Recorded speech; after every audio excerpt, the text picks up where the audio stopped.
Death Mage Chapter 162. The Demon King Vandalieu gazes at his form from the distant past. Vida, the goddess of life and love, had been awakening and falling back into slumber repeatedly in an irregular pattern. But she opened her eyes, sensing a presence that was too great to be a person's. This mana, this presence, Zakert, it's that child. The reborn soul that had been her own champion Zakert, the soul that had been Ark, Solder, and Hillwillow, had come to this place. As Vida gained consciousness, she gathered information regarding Vandalieu from her believers and the races that were her children. Unlike Rodcourt and Alda, she was able to obtain a vast amount of information about him, and she felt joy and guilt at the same time. It was a vast, deep emotion that the pain from her wounds and the stakes in her body paled in comparison to. I must bring him here. With these emotions still fresh in her mind, she summoned Vandalieu to her own divine realm. This place, the resting grounds that had been named after her, was a special dungeon that had mainly been built by Gufidgarn, the evil god of labyrinths. Outside of the mountain range, it was apparently considered to be an S-class dungeon. It wasn't difficult to invite someone who had stepped inside it into her divine realm. Vida's chest tightened painfully as she saw the grotesque appearance of the soul before her. It had the shape of a person, but the lengths and sizes of the head and limbs were mixed and matched. Its eyes, mouths, and ears were completely irregular in number and location. And there were fragments of the Demon King growing from its surface, entwining around it. Its appearance could be described as a clay doll made by a clumsy child, with the finishing touches added by a mad artist. He had still possessed a human's form when he first reincarnated in this world. He had been shrouded in strange mana and severely hurt, but he'd still had a human form. Rodcourt had put together the soul fragments of the 4 champions, whose souls had been broken by the Demon King into a single soul. This was the origin of Vandalieu's soul. That was likely why his soul had possessed a dormant form that was different to that of humans. One part of the reason that this dormant form had surfaced so greatly was Vida herself. She had taken Vandalieu's soul from Rodcourt's system and had it reincarnate inside one of her own children. In doing so, she had also bestowed upon him the lingering memories from Zakert's remains and her own blood that was still flowing freely, the blood of a goddess. And so, Vandalieu had been born and lived up until now as a Dampier. As a result of Vida's interference, every part of the life that he was supposed to have lived had changed, and his mind had lost its sanity, and his soul had taken a grotesque form in the process. It was unlikely that he could live an ordinary life now. It was likely the arrogance of a god that had made her ignore his desires and change his life. But at the same time, Vida was happy. Despite being in that state, he had listened to her request. That was why the first words she spoke were not an apology. First, let me express my gratitude. Thank you for listening to my request. She extended a hand to express her gratitude. Vandalieu blinked his numerous eyes, and his head spun around on his neck for a few moments. Request, He repeated. He seemed to be bewildered by Vida's words. Despite his appearance being far more like that of an evil god than Mububugenges or Zazagantes, his emotional expression was very easy to read. As Vida realized this, her smile grew wider. It's only natural for you to not remember. When you were reincarnated in this world, I made you a request. I said that I want you to love this world. To love the air, the wind, the earth, the greenery, the animals, and the people. She said, You did exactly that. You loved the world. I truly thank you. Vandalieu's bewilderment only grew deeper. He did not feel any unpleasant emotions at being thanked, but he didn't understand why such a naturally fulfilled request would be made of him. It was extremely natural to feel affection towards the land and environment of the place where one was born and grew up. It was natural to feel love towards the people around oneself. At the very least, this was true for Vandalieu. On Earth and even in origin, he had never cursed the worlds themselves. He had possessed enough expectations and affection for people to think that he would find happiness on Earth by distancing himself from his uncle's family and gaining independence. And even in origin, enough to save the Eighth Guidance who had been treated as experimental animals like him. The same was true in Lambda. No, it was only natural for him to feel even more at ease in this world, where he could exercise power that he hadn't been able to gain on Earth and the freedom that he hadn't been able to gain in origin. He did feel that he had killed too many people to declare without hesitation that he loved people. But since he consistently did his best not to kill people, perhaps he was within reason for Vita to forgive him. That was what Vandalieu thought. But when I reincarnated in Lambda, right after I was killed by my former companions in Origin and cursed by Rodcourt. Given my mental state back then, maybe it's not unreasonable to assume that I would curse the world, Vandalieu thought, satisfied with this explanation. But as Vita was a goddess, she knew what he was thinking. That isn't it. She told him, Vandalieu, in the long-distant past, you were Zakhart, the champion I summoned to this world. At the same time, you were Ark, you were Sada, you were Hillwillow. Ray, Their souls were broken by the Demon King Gujarani's, but Rodcourt took their fragments and combined them into a single new soul and reincarnated it, in order to ensure that I could not resurrect them. I see. That makes a lot of sense. As Vandalieu learned that he was once four champions, his bewilderment grew even greater, but at the same time, he was able to understand the strange actions that Vita, Ricklint, and the other gods had taken ever since he reincarnated into this world. Vita had sent divine messages to Nuaza, who had become an undead in Talishheim, and, though indirectly, to Queen Donanaris of Zanelpadna. The divine message sent to Nuaza had been approximately 100 years ago. That was before Vandalieu had been born in Origin, or even on Earth as Amamiya Hiroto. That was a time where it would be completely unthinkable that she could know of Vandalieu's existence and send a divine message. And then there were Ricklint and Zeroworn, who had reincarnated the Eighth Guidance members who had died in Origin, including Minuma Hitomi, as Legion and given them their divine protections. The details of how this had come about were still a mystery, but if Vandalieu was Zakhart and Ark Reborn, he could accept these events to some extent. But I don't have memories from when I was the champions, nor do I have their power. Even now, I don't feel anything that feels like remembering past memories. Vandalieu said. He didn't recall any events from before his life on Earth as Amamiya Hiroto, nor did any flashbacks occur. He had never awakened a special power or talent before awakening to the death attribute in Origin. Even now, after being directly told by the goddess herself, he had no sense of any of this. He didn't feel anything even when looking at the remains enshrined on the throne next to her, the skeleton of who was likely to be Zakhart. If it hadn't been told to him by Vita, it wasn't something that he would be able to believe. Also, he found it a little hard to believe that he had once been Hillwillow, the source of the incorrect information regarding Bushi and ninjas that had become widespread within the Boundary Mountain range. There's no helping that. You were created from the fragments of Zakhart and the others over 100,000 years ago. And the powers that we gave Zakhart were not those with properties that would influence you after reincarnation. Vita said, Ricklint is better at these kinds of explanations, but... Then I shall answer your desire, said a new voice without warning. 3 people appeared inside Vita's divine realm. At first, it seemed to be an old man, a young man, and a boy, but in the next moment they would turn into 3 women, yet they were a single god. Ricklint, you've recovered from the wounds that you received from the Demon King. I was so worried. It's been so long, now that I think about it, you're the one who told me about that premonition, weren't you?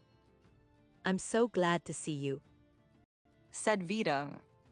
Vida, my sister, it is us who have been far more worried about you. Alda was cruel to you, said Ricklint, gazing with pity at the thick stakes impaling Vita's arms and the numerous swords that still protruded from her body. It's true that I'm the one who is more severely wounded now. Vida said with a small, bitter smile. But why are you here? If I recall, there is supposed to be a barrier here, making it impossible to enter from outside the mountain range. Vida had fallen into slumber immediately after raising the earth to create the boundary mountain range, so she was poorly informed on the details of the events that had followed. But as her sleep grew shallow at irregular intervals, she had become able to grasp the situation to some extent now. According to what she knew, there was supposed to be a barrier that prevented not only gods from descending from the outside, but also from dispatching familiar spirits or speaking to the people within. And this place, Vida's resting grounds, was the center of that barrier.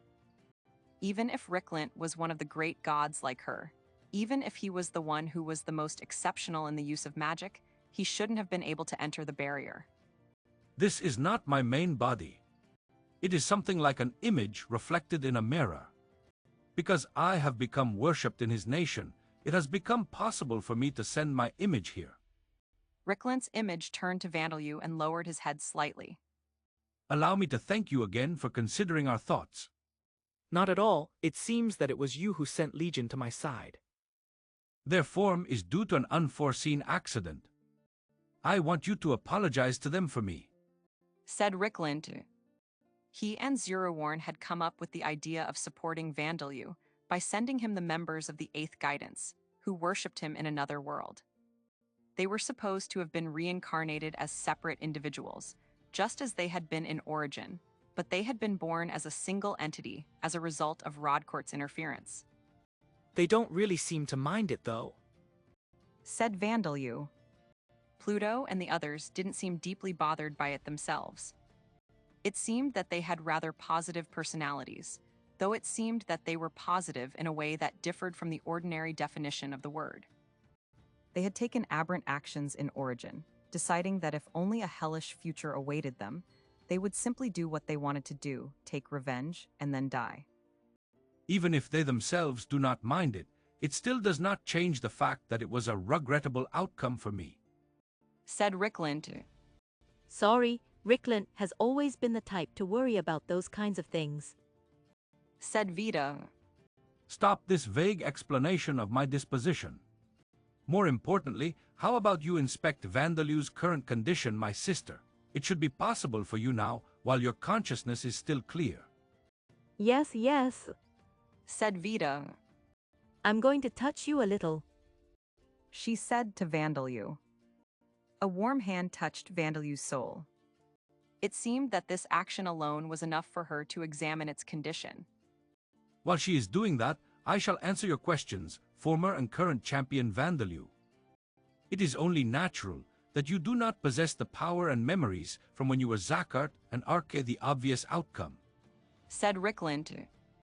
Gods such as Ricklint could grant divine protections and power to the people, but souls were always repeatedly undergoing reincarnation. Thus, there would be great problems if the blessings bestowed upon those souls were to carry over into their future lives. There was no guarantee that a virtuous person would be reborn as a virtuous person in their next life. In the same vein, there was no guarantee that an evil person would be reborn as an evil person. In many cases, the gods looked at people's personalities and their past deeds, granting their divine protections and other blessings only upon those that they saw fit to receive them. But once they were reborn, the personalities and past deeds that were the basis of receiving these blessings were reset. This was true for all but the very, very few exceptions, like the reincarnated individuals that retained their memories and personalities from their previous lives. It was possible that a virtuous, wise man might suffer a tragedy early on in his next life that twisted his personality, turning him into a despicable tyrant. There was also a significant possibility that they wouldn't even be reborn as people. A warrior who had received the divine protection of a war god might be reborn as a cow, which would mean that he would be slaughtered and die again soon after. And if someone was born with a certain god's divine protection, it was likely that their paths in life would be restricted. Thus, when gods granted their divine protection to individuals, they ensured that they were only effective for those individuals' current lives and would become nullified when they were reborn. They had granted powers in the same way to Zakhart, Ark, Belwood, and the other champions as well. Of course, when the lives of those with divine protections end, they are often summoned by the gods before they are reincarnated and ascend into familiar spirits, heroic spirits, or even subordinate gods if they are exceptional individuals. Belwood, Farmon, and Nineroad all became gods under Alda. Said Rickland. In these cases, the powers granted to them remain in effect. But that didn't happen for Zakhart and the others because their souls were broken, so their powers were nullified, weren't they? Said Vandalieu. Exactly. Their memories were also erased when that happened. Well, I suppose that's how it is. Memories don't normally carry over to the next life, do they? The state of the reincarnated individuals, including Vandalieu, who possessed the memories from when they lived on Earth, were an exception, an abnormality. Your soul was created for different reasons than others, and its form has changed as well. Therefore, there might have been something remaining after a few reincarnations.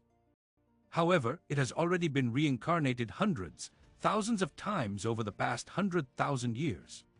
It is unlikely that anything remains now. Said Rickland. In Rodcourt's circle of transmigration system, it was common to be reborn as animals and plants rather than humans.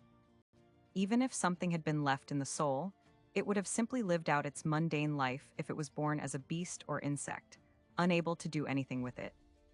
Even if it was reincarnated as a person, 100,000 years ago was long before civilization flourished. And with hundreds or thousands of reincarnations over 100,000 years, it would only be normal for anything remaining on the soul to have been worn away. Do you understand? Rickland asked. Yes. Said Vandalieu. Rickland hadn't mentioned Rodcourt's circle of transmigration system, but his explanation was enough for Vandalieu to understand. I don't feel anything special at all, though. Vandalieu didn't possess the champion's memories or powers, so even if he was told that he was their reincarnation, he couldn't respond in any way other than, "Oh, is that so?" With no particular emotions surfacing, he gazed at the remains of Zakhart, who had apparently once been him. He didn't feel anything that suggested that this was once him, a person who formed about a quarter of his soul. It wasn't that Vandalieu felt nothing, however. This was the founder of the vampire race, the ancestor of his own father, the subordinate vampire Valen. As he thought about this, another question surfaced in Vandalieu's mind. I understand that I don't have their power or memories, so then, why did you all lend me your strength? He asked. Since Vandalieu didn't possess the memories or strength from when he was a champion, he should have been nothing more than a stranger to Vita, the owner of the hand that was touching him now, and to Rickland with whom he was having this conversation. He was a damper now, and as a follower of Vita, he had saved many members of Vita's races. But Vita and the others had begun helping him since long before he was born on Earth. Why would the gods help someone from another world who had achieved nothing, who didn't even believe in them? I do not understand what there is to question about us assisting the one who has inherited the soul fragments of our friends who met a tragic fate, our friends whom we once selected ourselves, summoned to this world and entrusted our hopes with. He said. Rickland said most of what I wanted to say, but that's how it is. Vita said with a bitter smile. Whether you have their memories and powers or not has nothing to do with it. Vandalieu's heart trembled as he realized the depth of the emotions that these two gods felt towards the champions, towards him. It is not that we, especially Vida, feel nothing towards Rodcourt and Alda. We cannot deny that this is one of the reasons we helped you. Said Rickland. Rickland, you didn't have to mention that. It's true that Rodcourt only thinks about protecting himself, and Alda is really stubborn, though. Vita muttered. Was this the gods' way of hiding their embarrassment? Come to think of it, why is Rodcourt ruling over the circle of transmigration for this world? Vandalieu asked. The fact that Rodcourt ruling over the circle of transmigration for this world meant that he had existed from the moment that life came into existence in it, or even before that. But there was no mention of his name in myths, and there were no records of the details of how he came to manage reincarnation in this world. On top of that, it seemed that his relationships with the gods of this world were not favorable. So then why? As regrettable as it is, that was how it was when we gained consciousness. Said Rickland. It seemed that there was no particular reason. He really was ruling the circle of transmigration before we gained consciousness. Said Vita. He existed before us, so I'm sure he had his eyes on this world ever since the conflict between Diachmel and Arazin. The battle between the vast black god Diachmel and the vast white god Arazin, the origin of the world of Lambda and its gods. Rodcourt had likely taken notice of this conflict and kept his eyes on them, foreseeing the birth of a new world. Indeed, if you consider the fact that he rules over the circle of transmigration of Earth, that would mean he has existed since ancient times, far longer ago than several 100,000 years ago. Said Vandalieu. He didn't know that Rodcourt's circle of transmigration system included animals and plants, but even if it was limited to just humans, Rodcourt would have existed for over 100,000 years. It would depend on whether the definition of humans extended to the Cro-Magnon, the Australopithecus, or even the apes before them, but it made no difference to the fact that he had existed since before the world of Lambda was born. Before Gujarani's appeared, there was nothing inconvenient about it other than him having his say from afar on very rare occasions. But, well, leaving him aside, I've finished examining you. Said Vita. Vandalieu, your soul is very strange but normal. You're all right even after having absorbed several fragments of the Demon King. Vida, my sister, I know that he is not in a perfect state, but you must not hold back with your words. Said Rickland. Even if you tell me not to hold back. Well, the fragments of the Demon King have fused with your soul, but they've completely become a part of you. Said Vita, poking at a fragment protruding from Vandalieu's soul with her finger. I wasn't aware that they had fused with my soul. Said Vandalieu. So, even if you were to die in the future, the fragments of the Demon King that have fused with you aren't the original fragments of the Demon King, so I don't think they will run out of control. Said Vita, and then continued explaining without taking notice of Vandalieu's small surprise. It's like they've transformed from being fragments of the Demon King Gujaranis to being fragments of the Demon King Vandalieu. Vandalieu's surprise grew larger at the second part of her explanation.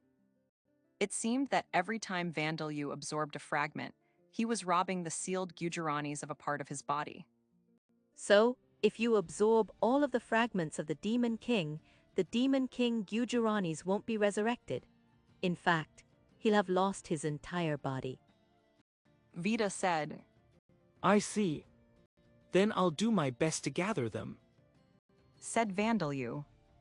Gathering the Demon King's fragments would grant him more strength, provide more materials to create products from, and prevent the Demon King's resurrection. It was killing 3 birds with 1 stone. He was strangely bothered by being called the Demon King even by the goddess. However, was it time to get serious about it? Yes, please do. Said Vita. This would lead to Vandalieu gathering strength, but it would not cause any inconvenience for Vita and the other gods. In fact, this was a very desirable development. We'll help you too, though I say that I don't think I can do anything in this state. It doesn't seem that I can remove Rodcourt's curses, either. Said Vita. Rickland, can you do something about it? It is impossible.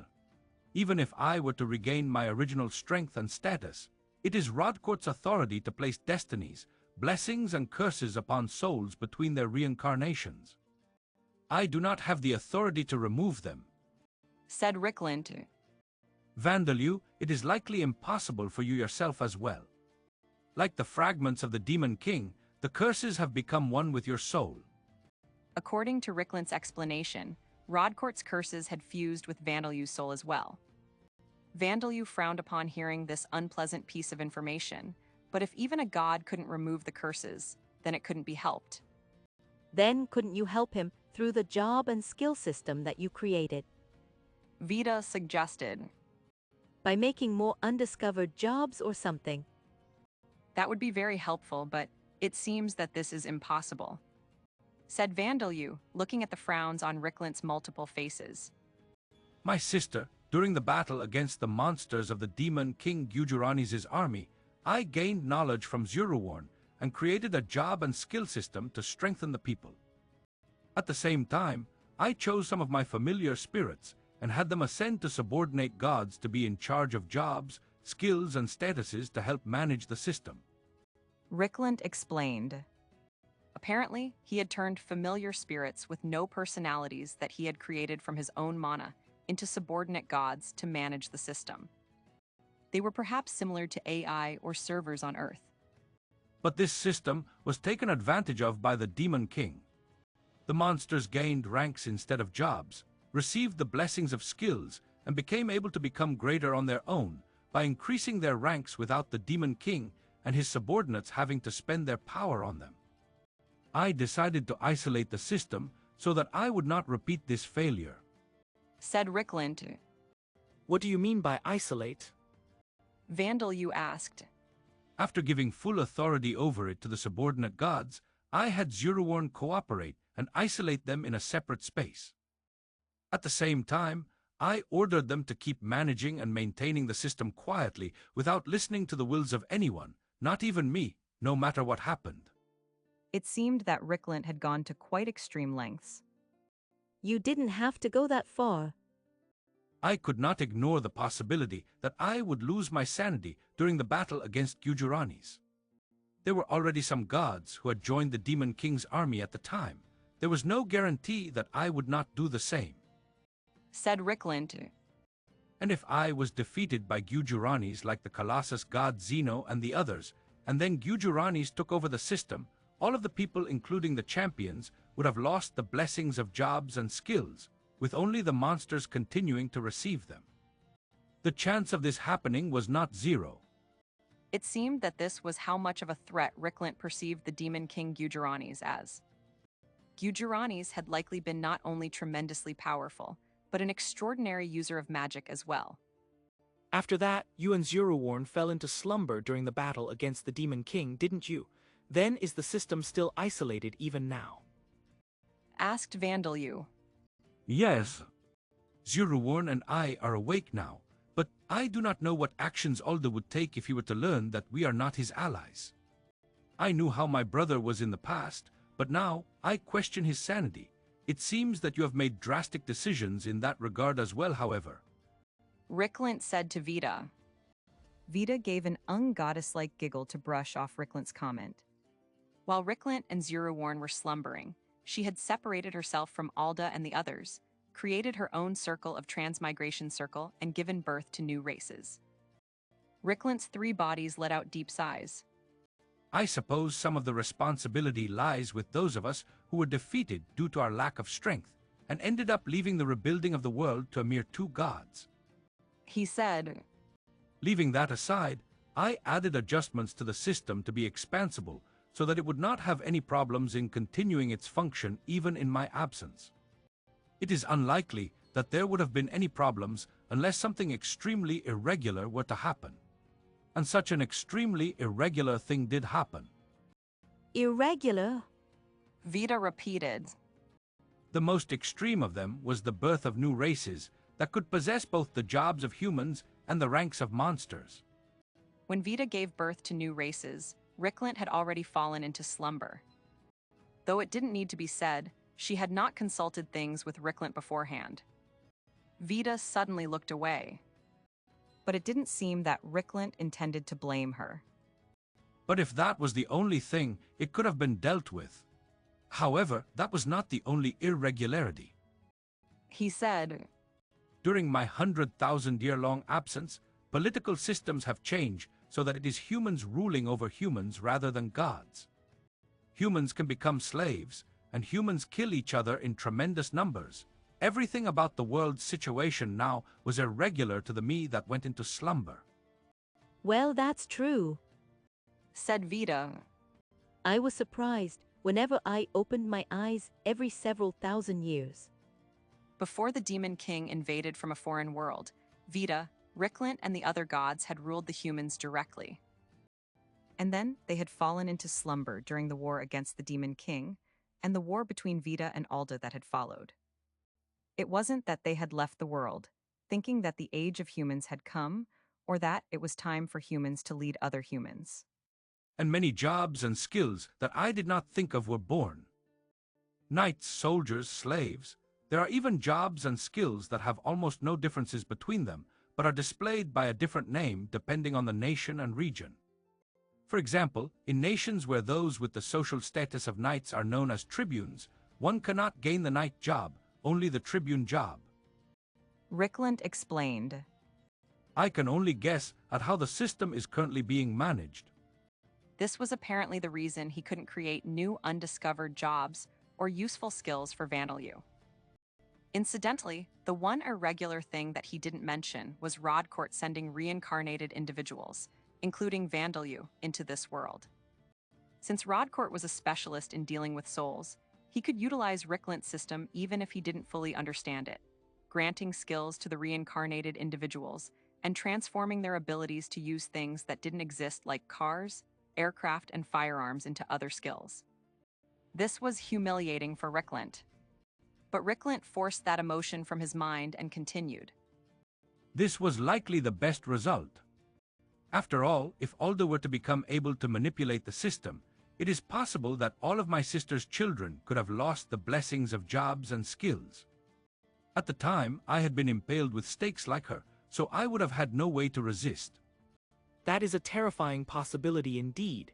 By the way, the stakes and swords in Vita's body, are they Alda's curses or something rather than a symbol of the damage that has been inflicted upon her? Vandalieu asked.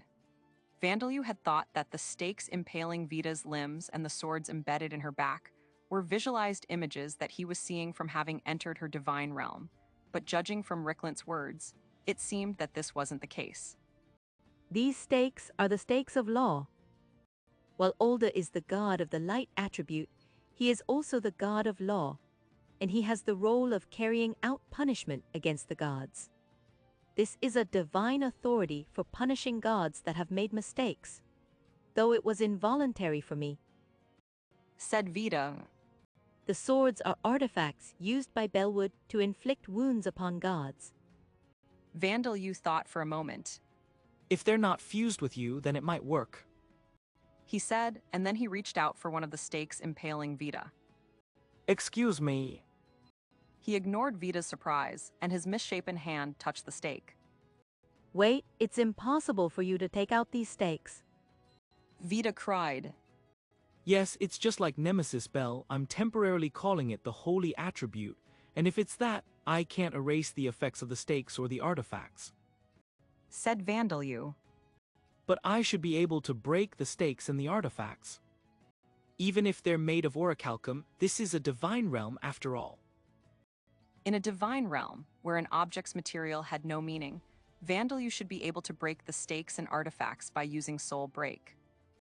And although Vandalieu used a considerable amount of mana, the stake that he grasped did indeed break, turning into particles of light.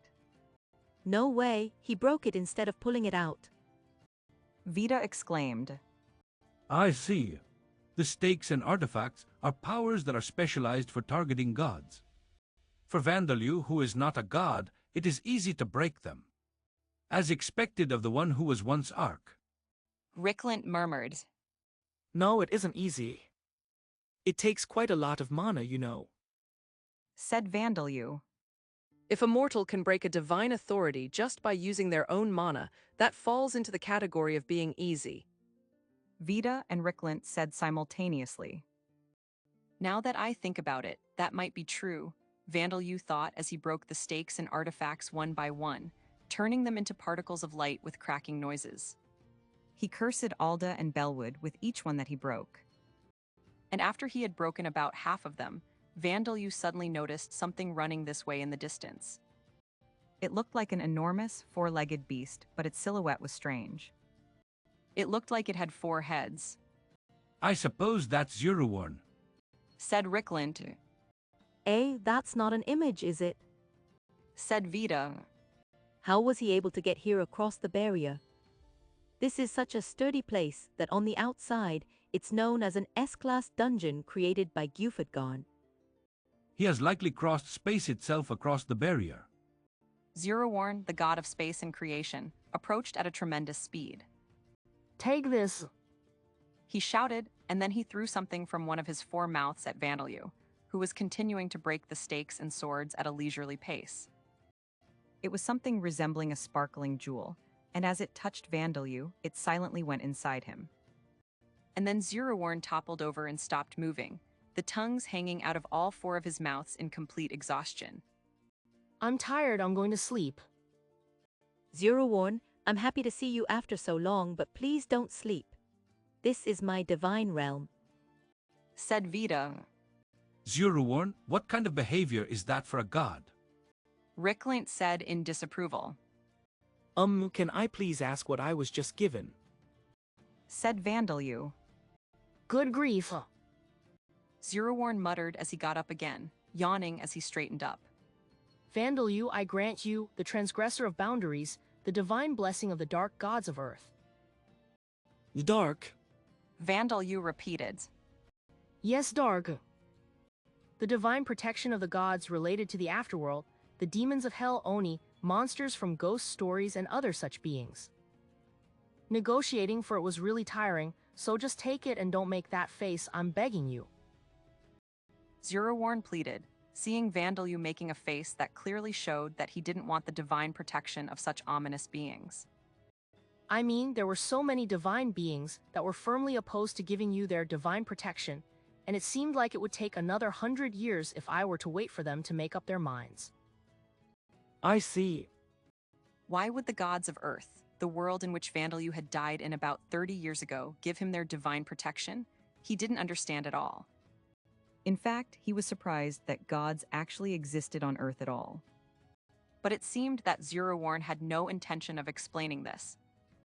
Vandalieu decided not to worry about it, thinking that since it was a divine protection, it probably wouldn't be a bad thing to accept it.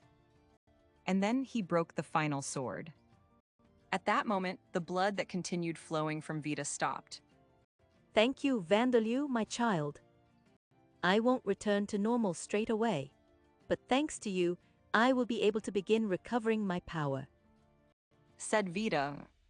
But it seems like I must bid farewell to you for today. Vandalieu suddenly looked at his own arms to see that they were drooping onto the ground. It seemed that he had used too much mana in this so lonely state. His senses were fading away. But he had already gained plenty. He had met Vita and was now certain that Ricklint and Zeroworn were his allies. He had heard the gods speak, and for some reason, even been given the divine protection of the dark gods of Earth. But there was one more thing he wanted to ask. This is the last thing I'll ask. In the eyes of you, the gods, aren't I walking on the wrong path? Vandalieu asked. After being reincarnated in Lambda, Vandalieu had killed many people. He did not regret this, nor did he feel any guilt for having done so. He was proud of himself for having conformed to the policies of killing as few people as possible and saving as many people as possible, the policies that he had thought of when he was still a baby. Under these policies, he had massacred the Merg Shield Nation's expedition army and caused catastrophic events in the Hartner Duchy and Sauron Duchy. He would eliminate obstacles that would prevent him from saving as many people as possible, but he would keep the number he killed small, killing as few people as possible. He had never thought of becoming a perfect saint. If it was to protect his own companions and citizens, he didn't give a damn how many enemy soldiers died. He wouldn't hesitate to gain peace by standing on top of his enemies' corpses. It couldn't be helped that the citizens of enemy nations would come to hate him, so he was prepared for that. Of course, if things could be settled through discussion, then he would do so, but he had no intention of giving gentle warnings to those who weren't even remotely interested in discussing things. If he had hated himself for doing these things, he would have done as Rodcourt asked and ended his own life long ago.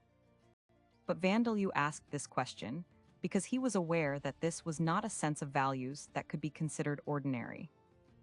Even if his way of thinking was denied, He couldn't change it because that would lead to his companion's ends.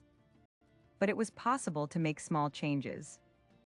The gods smiled, as if to say that it was too late to think about that.